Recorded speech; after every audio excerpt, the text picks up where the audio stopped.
আসসালামু আলাইকুম রহমতুল্লাহি বারাকাত। আশা করি সকলেই ভালো আছেন।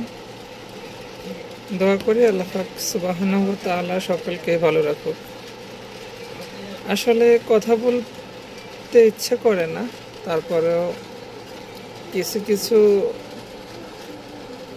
বাংলাদেশের মানুষের কিছু কিছু আলামত দেখতে কথা না বলেও থাকতে পারি না। আপনারা সকলেই জানেন কুমিল্লা এবং নোয়াখালী বিভাগ নিয়ে তারা অত্যন্ত কাটাকাটি করতেছে।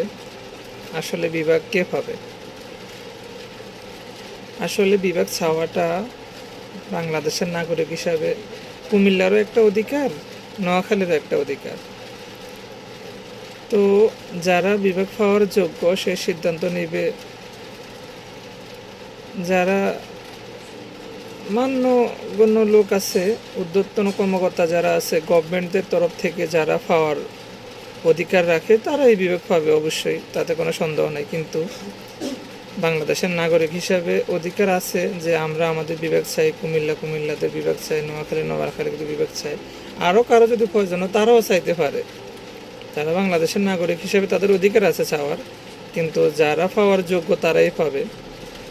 এই জন্য আপনারা দেশের মধ্যে অস্থিতিশীল অবস্থা তৈরি করবেন, এটা কিন্তু আসলে কারো পক্ষেই ঠিক না। দেশের সম্পদ নষ্ট করবেন, দেশের নিরীহ মানুষদেরকে বিভ্রান্তিদের মধ্যে ফেলাবেন, কষ্টের মধ্যে ফেলাবেন, এগুলো ঠিক না। যাই হোক, আমি আসিফ আকবর সাহেবকে বলতে চাই, আসলে আসিফ আকবর কে? তার একটা টাইটেল আছে, টাইটেলটা না বললে অনেকেই চিনবে না। যে আসিফ আকবর হয়েছে, যে আসিফ আকবর মানুষের বিভিন্ন শোরুম উদ্বোধন করতে যায় এবং যেখানে সেখানে যাত্রা অনুষ্ঠানে গান গায় এবং মানুষের বিভিন্ন জায়গায় তাতে আমন্ত্রণ করে নিয়ে যায়, যে গান টান গায় আর কি, গীতিকার বলে, সুরকার বলে, যেটা সর্বনিম্ন কাজ। যে ইসলাম ধর্মে আমরা মনে করি যে গান উনি গায় এগুলা আমাদের জন্য অবশ্যই সর্বনিম্ন পর্যায়ের গান আর কি, আমরা অ্যাকসেপ্ট করি না। তারপরেও বলতে হয়, সিঙ্গারের জন্য বলতেছি আর কি ওনাকে, যে শিল্পী আসিফের কথাই বলতেছি।